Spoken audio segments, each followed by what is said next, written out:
My name is Madison Brooks. I am 40 years old, and I live in a quiet suburban neighborhood in the United States.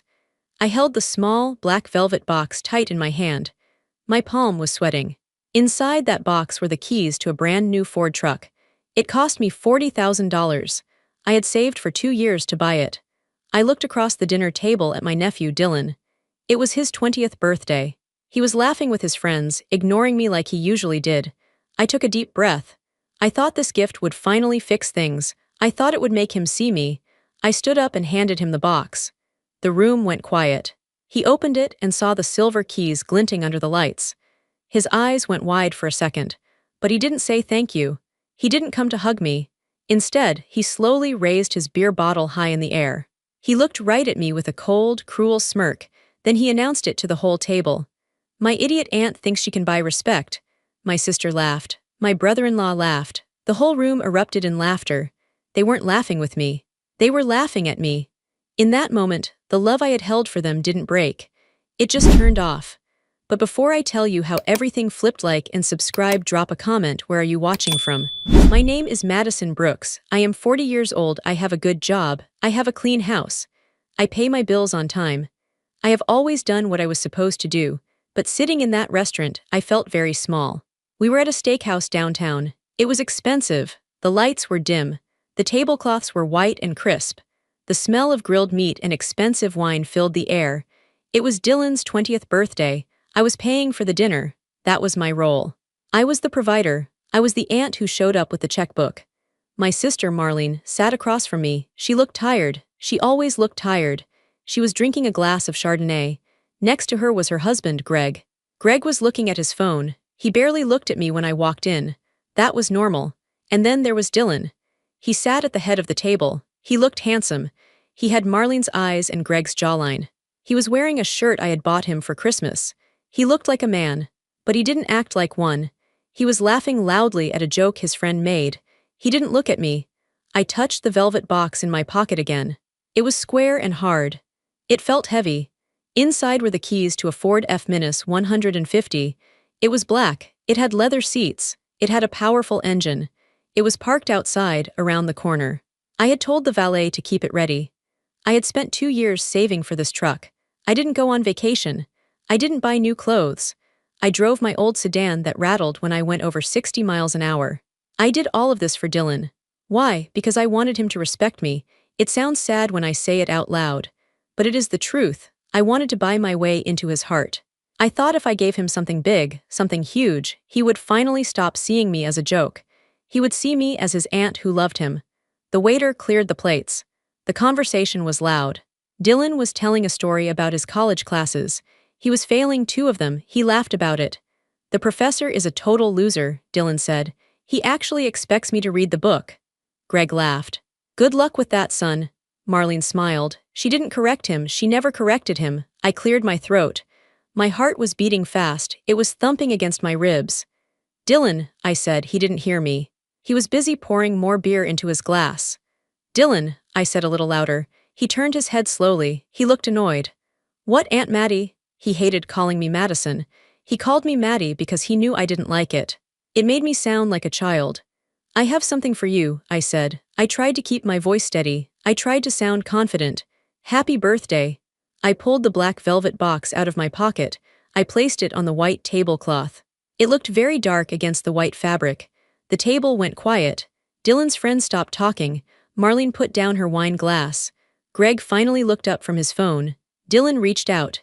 His hand was large. He picked up the box. He shook it a little.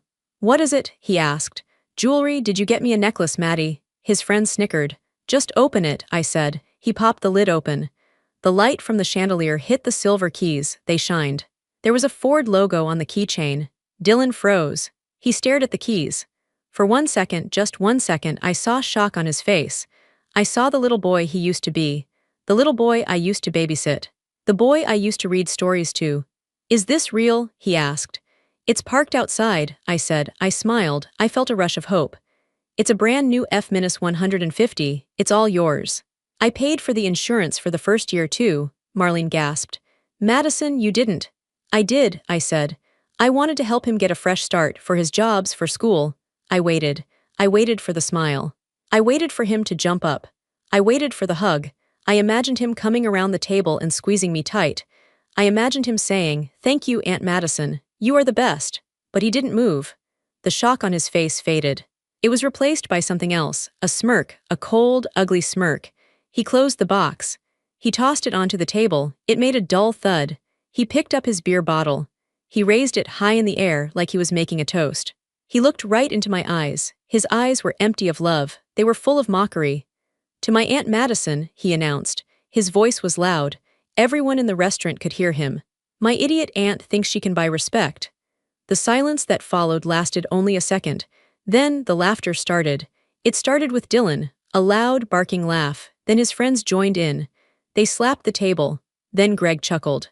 He shook his head like it was just boys being boys. And then the worst part. Marlene laughed, my own sister. The woman I had supported through her divorce, through her financial troubles, through everything. She put her hand over her mouth and giggled. "Oh, Dylan," she said, "you are terrible." She didn't say stop, she didn't say that is cruel. She said you are terrible in a way that meant you are funny. I sat there. I felt frozen. My hands were in my lap. I dug my fingernails into my palms. It hurt, but the pain in my chest was worse. They were laughing at me. I had just given him a $40,000 gift, and he called me an idiot, and they laughed. Suddenly, the past 20 years came rushing back to me. This wasn't new. This wasn't a mistake. This was how it always was. I remembered the Christmas dinner 3 years ago. I was single. I had been single for a long time. I focused on my career. I was an accountant. I was good at my job. I made good money. But to them, I was just a sad, lonely woman. At that Christmas dinner, Dylan had made a joke. "Aunt Maddie is married to her spreadsheets," he had said. "She probably cuddles with a calculator at night." The whole family had laughed then, too. "It's just a joke, Madison," Marlene had said when she saw my face. "Don't be so sensitive. He's just teasing." I remembered the time I brought a date to a barbecue. His name was Mark. He was a nice man. He was quiet. Dylan was 17 then. He spent the whole afternoon making fun of Mark's shoes. He made fun of the way Mark ate his corn. Mark never called me back. "He was too sensitive," Marlene had said. "If he can't take a joke from a teenager, he isn't man enough for you." They always blamed me. If I was hurt, I was too sensitive.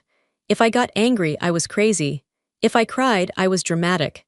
Dylan was the golden boy. He could do no wrong. When he failed his driving test the first time, it was the instructor's fault. Marlene said the man was biased. When he got caught drinking at school, it was his friend's fault. Marlene said they pressured him. When he lost his first job for being late, it was the boss's fault. Marlene said the boss was a tyrant. He was never responsible, he was never held accountable, and I was always the punchline. I looked at him now. He was 20 years old. He was an adult. He wasn't a child anymore. There were no excuses left. He was still holding the beer. He was grinning at his friends. He looked proud of himself. He thought he had won. He thought he had taken my gift and humiliated me at the same time. He thought he was powerful. He looked at the keys on the table. "Thanks for the wheels, though," he said, not looking at me. "I'm gonna look sick in that truck." "Yeah, you will," his friend said. "We can take it to the lake this weekend." "Totally," Dylan said. "We are going to trash that thing." He laughed again. "Trash it, it's free, right?" My heart stopped beating fast. It slowed down. It went very cold. I looked at Marlene. She was wiping tears of laughter from her eyes. She caught my eye. She saw that I wasn't laughing. "Oh, come on, Madison," she said. Her voice was dismissive. "Don't look like that. He's just happy. He loves the truck. He's just being Dylan." He's just being Dylan. That was the sentence that had ruined him. That was the sentence that had ruined our relationship. I looked at the food on my plate. I had ordered the salmon. I hadn't taken a single bite. I looked at the wine in my glass. I hadn't taken a sip. I realized something then. I was the one who taught them how to treat me. I had allowed this. I had laughed along in the past because I wanted to belong. I had accepted their apologies when they weren't real. I had kept giving them gifts, money, and time, hoping they would value me. But you cannot buy respect. Dylan was right about that. You cannot buy respect from people who enjoy hurting you. The waiter came back to the table. "Is everything okay here?" he asked. He looked confused by the laughter and my stone-cold face. "Everything is great," Dylan said. "My aunt just told a really funny joke." He pointed at me with his beer bottle. "She's a comedian." I looked at the waiter. I didn't smile. "Check, please," Greg said.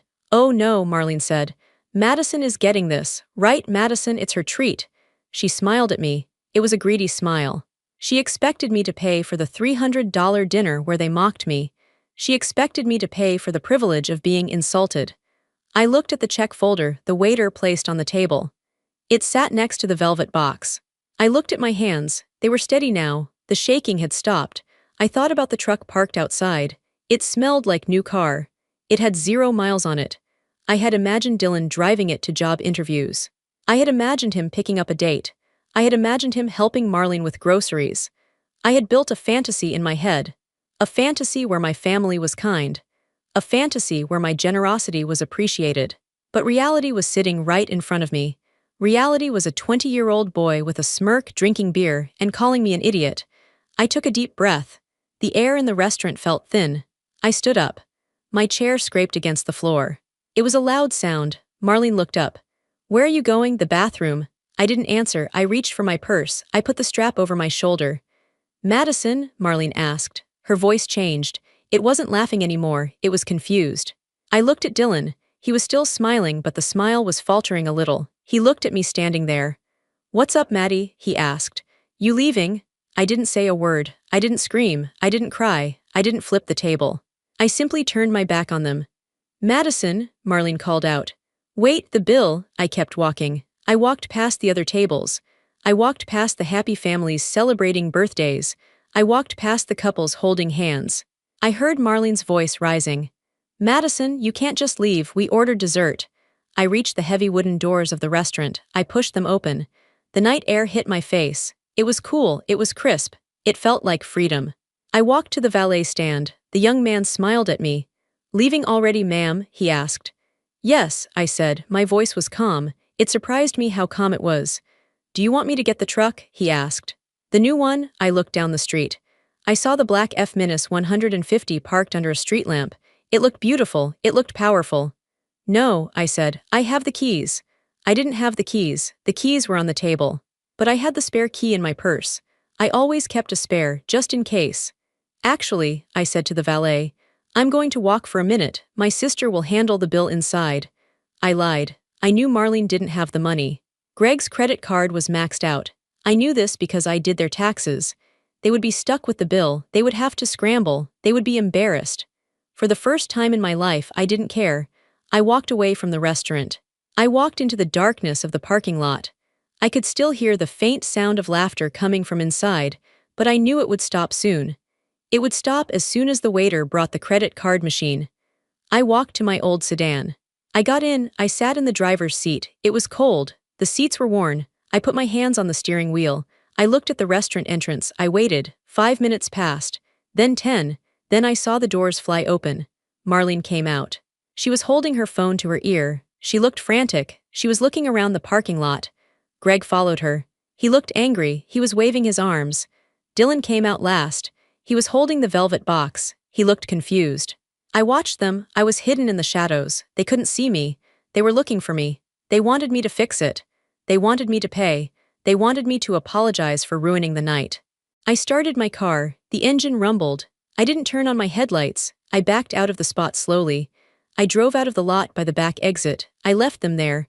I drove home in silence. I didn't turn on the radio. I just listened to the sound of the tires on the pavement. My phone started to buzz. It was in my purse on the passenger seat. Buzz, buzz, buzz. It was Marlene.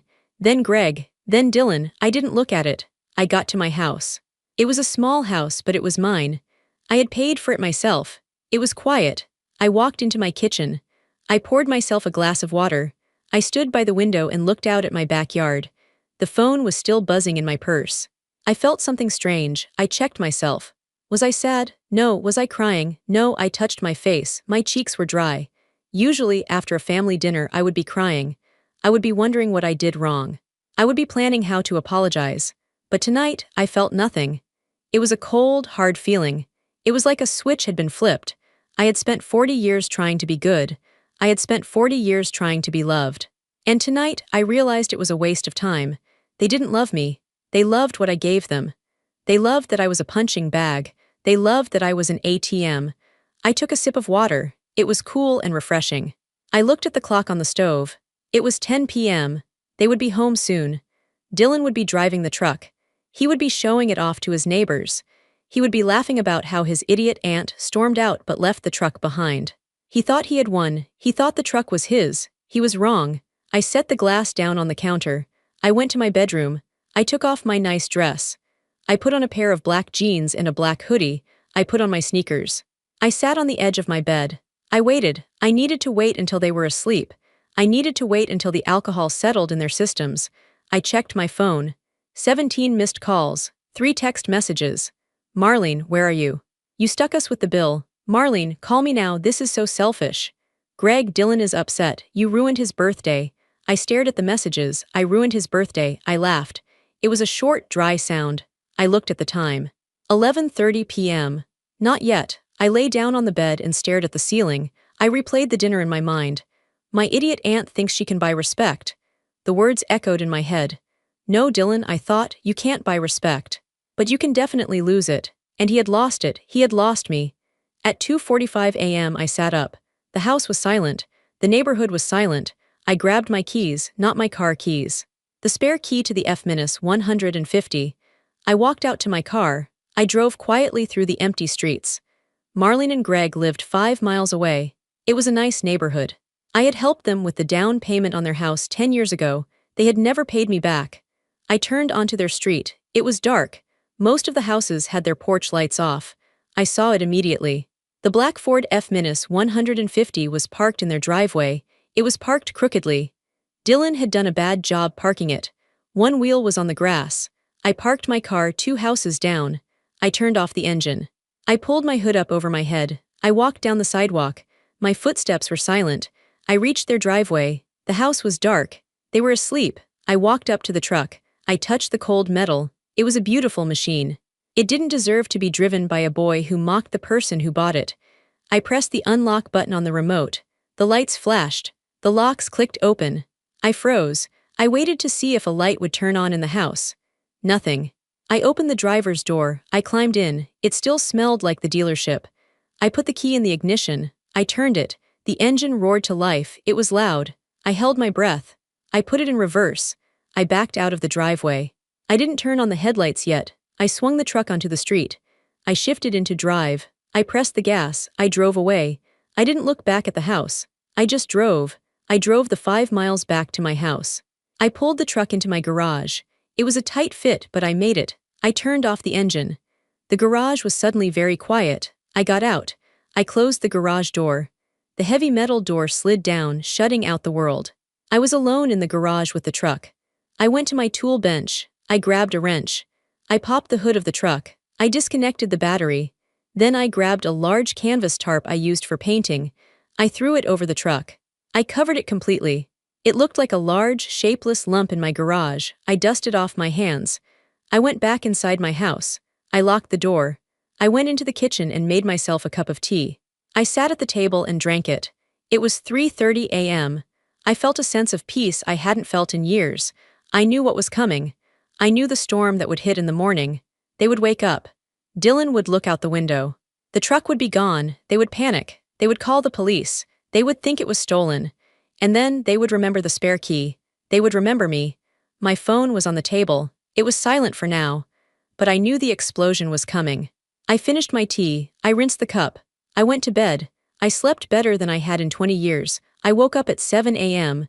The sun was shining through my curtains. For a moment, I forgot what had happened. I felt rested.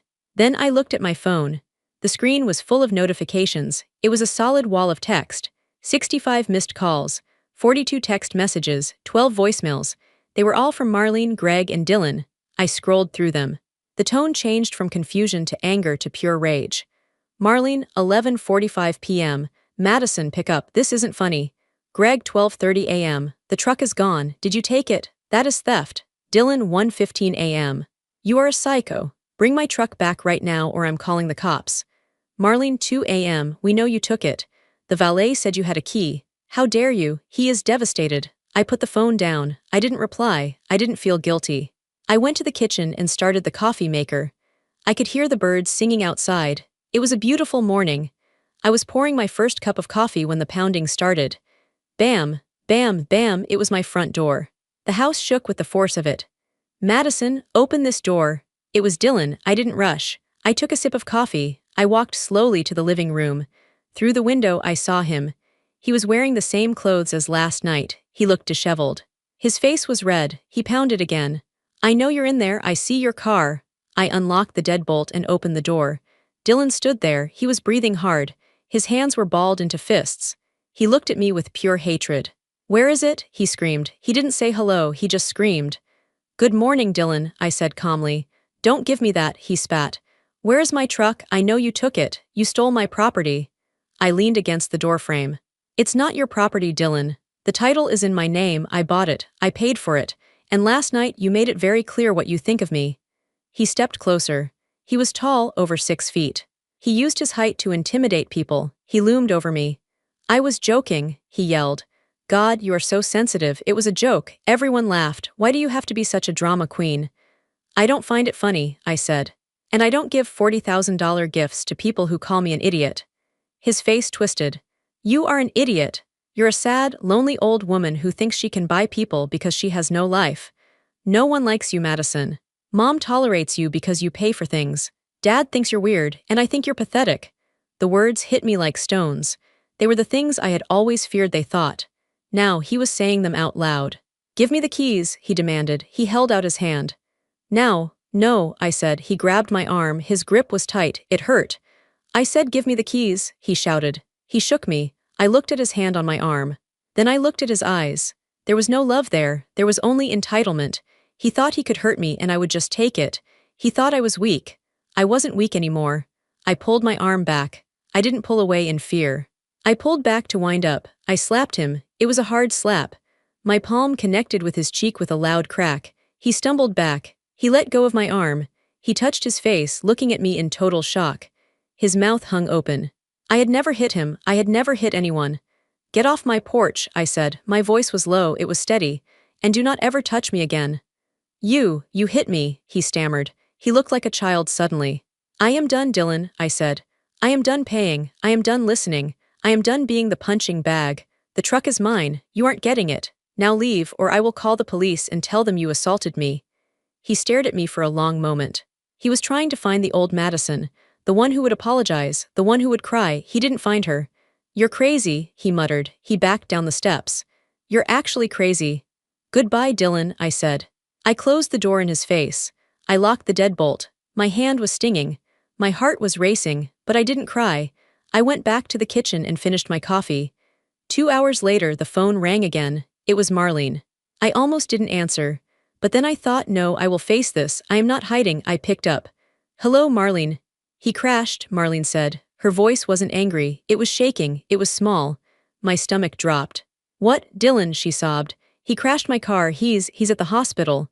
Is he okay? I asked. I felt a flicker of worry. He was still my nephew. He's fine, she said. Bruises, a sprained wrist, but the car. Madison, my car is gone. It's totaled. What happened? He was so angry when he left your house, Marlene said. She was crying harder now. He came home screaming. He took my keys off the counter. I tried to stop him, but he just pushed past me. He said he was going to go for a drive to cool off. He was driving so fast. He ran a red light at the intersection by the mall. He T-boned a delivery van. I closed my eyes. Is the other driver okay?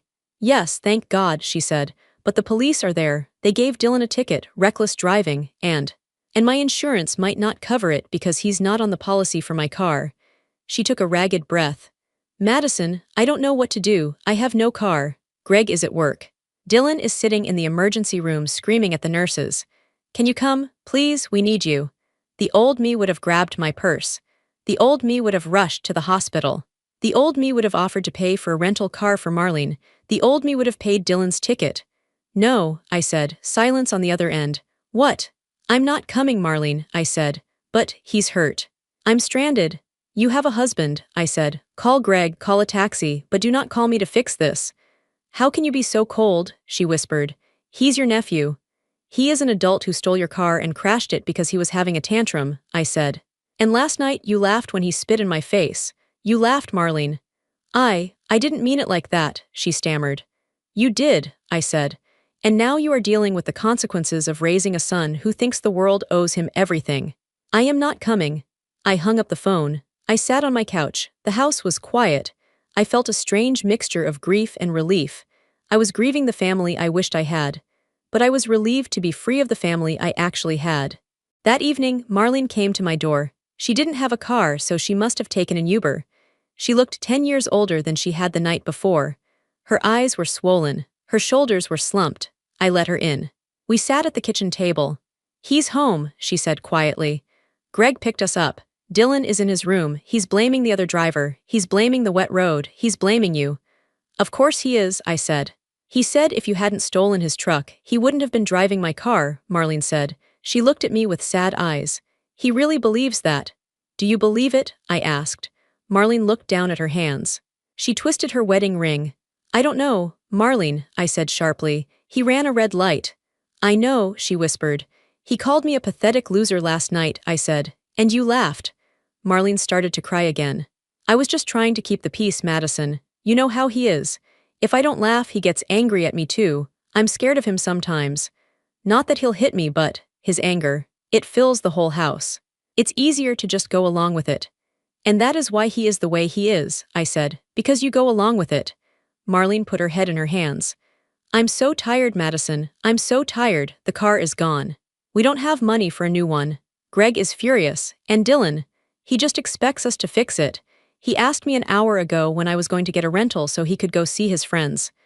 She looked up at me. Her face was full of pain. "I told him no," she said. "For the first time, I told him no." "Good," I said. "He threw a vase against the wall," she said. "He broke my mother's blue vase." I reached across the table and touched her hand. "He needs to learn, Marlene, and you need to stop protecting him."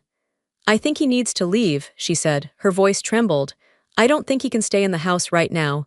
Greg wants to kick him out." I think I agree." She looked at me hopefully. "Can he stay here, just for a few days, until he calms down?" I pulled my hand back. "Absolutely not. Please, Madison, he respects you deep down." "He hates me," I said. "And I don't feel safe around him. He grabbed me this morning. He was physically aggressive. I will not have him in my home." Marlene looked shocked. "He grabbed you?" "Yes." Marlene slumped back in her chair. "Oh God. What have we done?" "You didn't do it alone," I said, "but you have to stop it now." She nodded slowly. You're right," she stood up. "I should go, Greg is waiting for me." She walked to the door. She paused and looked back. "I'm sorry, Madison, about the dinner. You didn't deserve that." "No," I said, "I didn't." Dylan didn't stay at home. Greg kicked him out that night. He didn't come to me. He knew that bridge was burned. Instead, he went to Aunt Valerie. Valerie was our father's younger sister. She lived in a bungalow on the other side of town. She was the cool aunt. She burned sage to clear negative energy. She collected crystals. She believed that rules were oppressive constructs. She had always told Dylan that he was a free spirit who shouldn't be tied down by conventional expectations. She was the enabler's enabler. For 3 days, it was quiet. I went to work. I came home. I worked in my garden. I didn't hear from anyone. I kept the truck in the garage, covered by the tarp. I had disconnected the battery just to be safe. I figured Dylan was too busy sulking at Valerie's to bother me. I was wrong. On the 4th day my phone rang. It was Valerie. "Madison," her voice was tight. It was high-pitched, bordering on hysteria. "Hi, Valerie," I said. "You have to come get him," she said. "You have to come get Dylan." "I'm not coming," I said. "What happened? I thought you guys were vibing." "He's a monster," Valerie cried. "He is an absolute monster." I tried to be nice. I made him organic meals. I gave him the guest room. I told him he could heal his trauma here. "And he refuses to help," she shouted. I asked him to take out the trash, and he laughed at me. He called my crystals stupid rocks.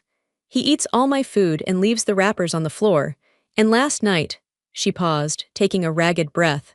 Last night I told him to turn down the TV because I had a migraine. He screamed at me. He called me he used a word I won't repeat. He said I was his servant. He said I was lucky he was even staying in my dump of a house. "Welcome to the club, Valerie," I said dryly. "I can't handle him," she wept. "He scares me. I told him to leave, but he won't go. He's sitting on my couch watching football and eating my chips. He says he's not going anywhere until he gets a car." "Call the police," I said. "I can't call the police on family," she gasped. "Then live with it," I said. "Those are your choices, evict him or serve him." "Madison, please, you're the sensible one, you have authority." "No," I said. I'm the idiot aunt, remember? I have no authority. You spent years telling him he was a special indigo child who didn't need rules. Now you're dealing with the adult version of that. I'm kicking him out, she said, her voice hardening. I don't care where he goes. I'm throwing his bags on the lawn right now. Good luck, I said. I hung up. I knew what would happen next. He had burned through Marlene. He had burned through Valerie. He had burned through me. He was running out of places. And when a narcissist runs out of supply, they get desperate. That night, I went to a late movie with a friend. It was the first time I had gone out in months. It felt good to laugh at a comedy. It felt good to be away from the drama. I got home around 11:30 p.m. I pulled my sedan into the driveway. I noticed something immediately. The motion sensor light above the garage was on. I frowned. A cat must have triggered it. I walked to the front door. I unlocked it. Inside, the house felt wrong. A draft was coming from somewhere. I walked down the hallway to the door that led to the garage. It was slightly ajar. My heart started to pound. I had locked that door. I always locked that door. I pushed it open. The garage light was on. The tarp was on the floor, crumpled in a heap. The spot where the truck had been was empty. My stomach turned over. He had done it. He had come here while I was out. He must have broken a window. I saw the glass on the floor near the side door of the garage. He had broken in, but the battery, I had disconnected it. I walked over to the tool bench. My wrench was missing. He had figured it out. Or he had looked up a YouTube video. It wasn't rocket science. He had the truck. I ran back into the house. I grabbed my phone to call the police. But before I could dial, a FaceTime call came through. It was Dylan. I answered it. His face filled the screen.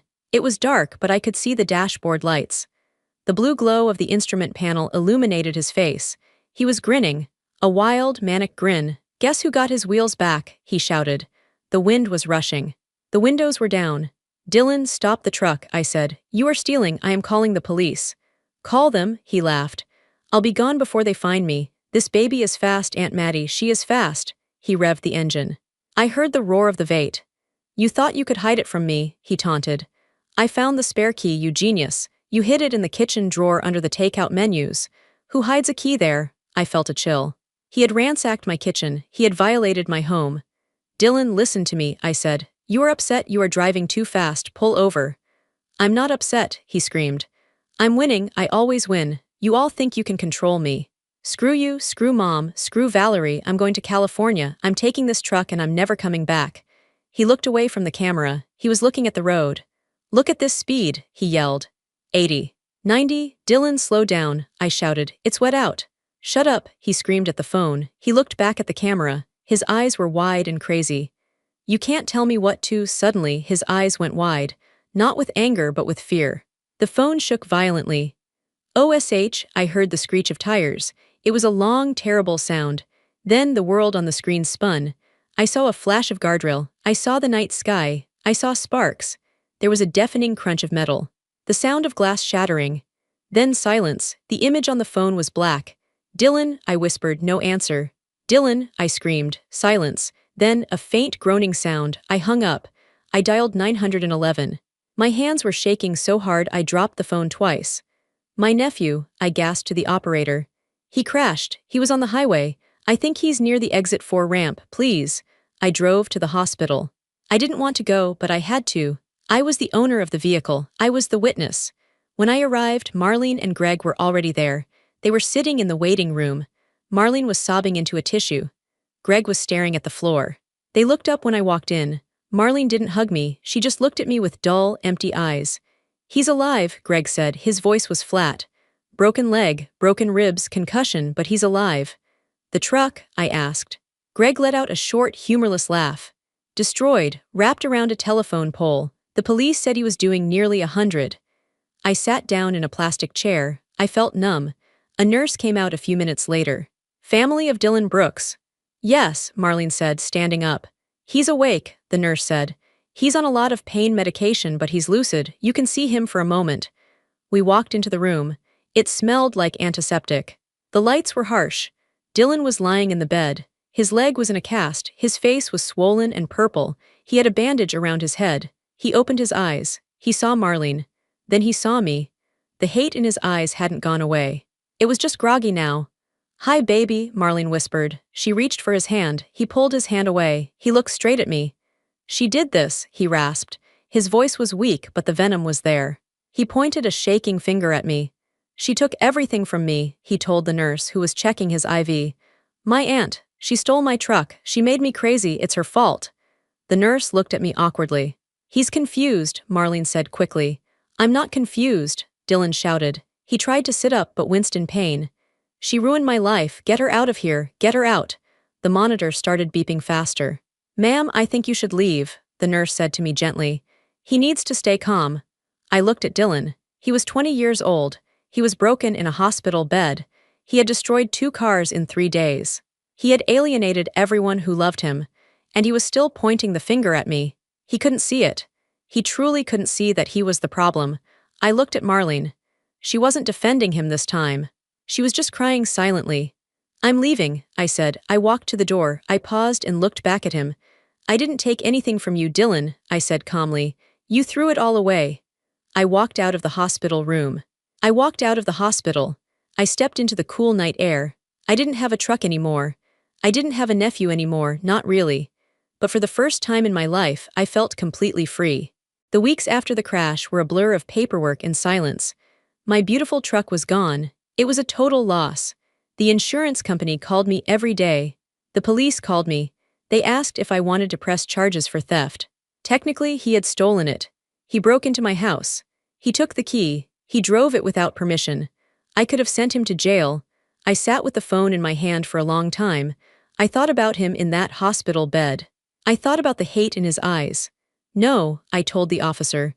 I won't press charges, but I want a restraining order. It was the hardest thing I ever did, but I had to do it. I had to draw a line in the sand that was so deep he couldn't cross it. Dylan was discharged from the hospital 3 days later. He was on crutches. He had a cast on his leg and a brace on his neck. He called Marlene to pick him up. She didn't go, she told me about it later. She sat in her living room, staring at the phone while it rang. It rang and rang. I wanted to pick it up, she told me. My hand was shaking. I wanted to go get him and bring him home and make him soup. That's what I've always done. Why didn't you? I asked. Because I remembered his face, she said. I remembered him screaming at the nurse. I remembered him blaming you.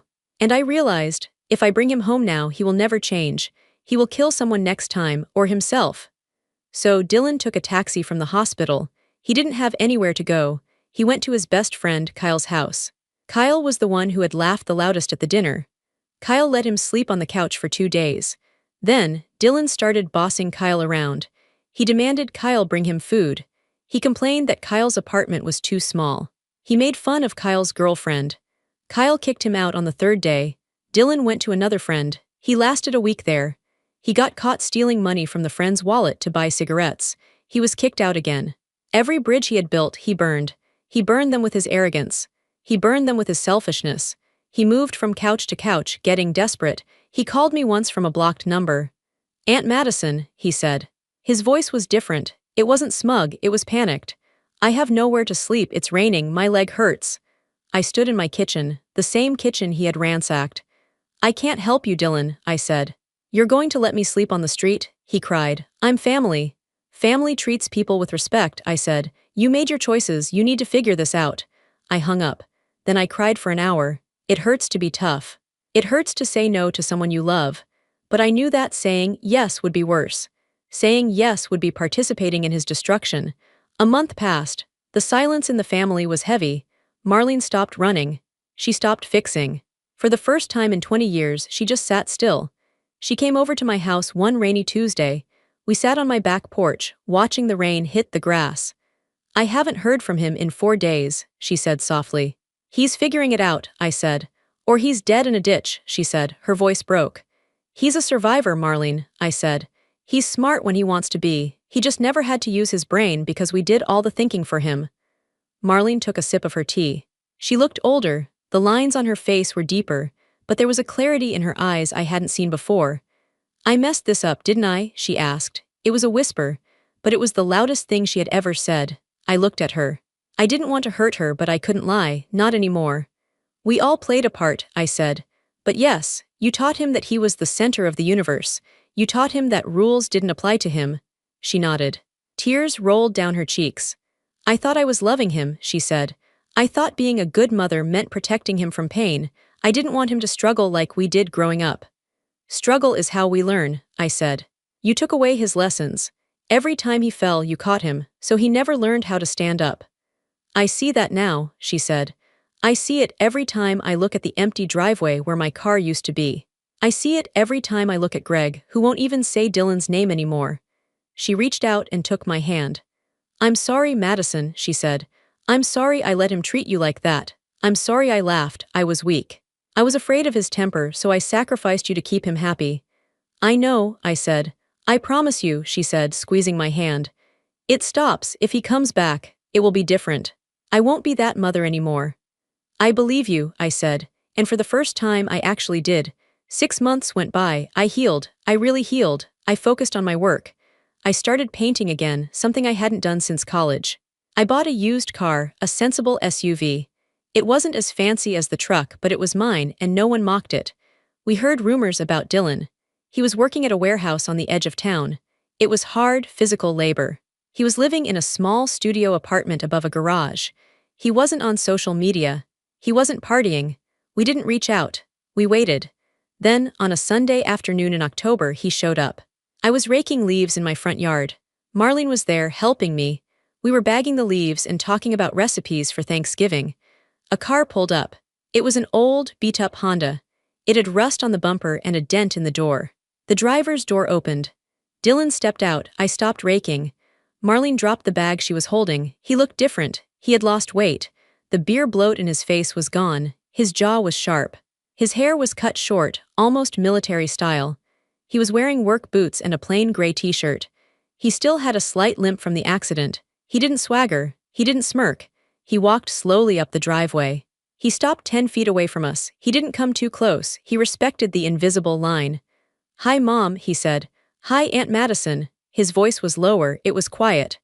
Hi, Dylan, Marlene said. She didn't run to him. She stood her ground next to me. He looked at his boots, then looked up at us. His eyes were clear. The arrogance was gone. In its place was something else, exhaustion maybe, and shame. I have a check, he said. He reached into his pocket and pulled out a folded piece of paper. He held it out. It's not much, he said. It's $500. It's for the deductible on your car, Mom. And for the window I broke at your house, Madison. Marlene looked at the check. She didn't take it immediately. I'm working at the distribution center, Dylan said. Night shift, it pays okay. I'm going to bring you a check every month until I pay off the cars. That will take a long time, Dylan, I said. Decades. I know, he said. I have time. He looked at me directly. It wasn't a glare. It was a look of recognition. I'm in therapy, he said. Court-ordered at first for the reckless driving charge, but I kept going. I go twice a week. That's good, I said. My therapist says I have a problem with entitlement, he said. He gave a small, dry laugh. I told her she was crazy. Then I told her about the birthday dinner. I told her what I said to you. He paused. He swallowed hard. She asked me why I thought it was funny to hurt the person who was trying to help me. I didn't have an answer. I've been trying to find the answer for 3 months. Have you found it? I asked. I think so, he said. I think I was small. And making you feel small made me feel big. It was easy. Because you always took it. I did, I said, but not anymore. I know, he said, and I'm glad you stopped taking it, because if you hadn't, I would probably be dead or in jail. He took a step forward, then stopped himself. He placed the check on the hood of my car. I'm not asking for forgiveness, he said. I don't deserve that yet. I'm just asking for a chance to pay you back. I want to be accountable. That's the word my therapist uses. Accountability. Marlene stepped forward then. She picked up the check. She looked at it. It was signed in his handwriting. Thank you, Dylan, she said. Can I come for Thanksgiving? He asked. He looked like a little boy again for a second, hopeful and scared. Marlene looked at me. It was her decision, but she was checking with me. She was respecting my boundary. I looked at Dylan. I didn't feel the old anger. I didn't feel the need to punish him. I saw a young man who had hit the bottom and was trying to climb out. You can come for dessert, Marlene said firmly. We are having dinner at 4 o'clock. You can come at 6 o'clock. If you are sober and if you are respectful. It wasn't a yes. It was a conditional invitation. It was a boundary. Dylan nodded. He looked relieved. Okay, 6 o'clock, I can do that. He turned to leave. He walked back to his rusty car. He opened the door, then looked back at me. Aunt Madison? Yes, I like the truck, he said. It was a beautiful truck. I'm sorry I trashed it. I'm really sorry. It was just metal, Dylan, I said. You can replace metal, you can't replace people. I know that now, he said. He hesitated. Are we good? I thought about it. I thought about the pain. I thought about the slap. I thought about the laughter in the restaurant. We weren't friends. We weren't close. The trust was gone, and it would take years to build it back. It might never be what it was before. But the hate was gone. The cycle was broken. We were standing on new ground. It was hard ground, but it was honest. I looked him in the eye. We're getting there, I said. He nodded. He got into his car. He drove away slowly, using his turn signal. I watched him go. Marlene put her arm around my shoulder. We're getting there, she repeated. We picked up the leaf bags. We went back to work. The air was crisp and cool. It felt like a fresh start.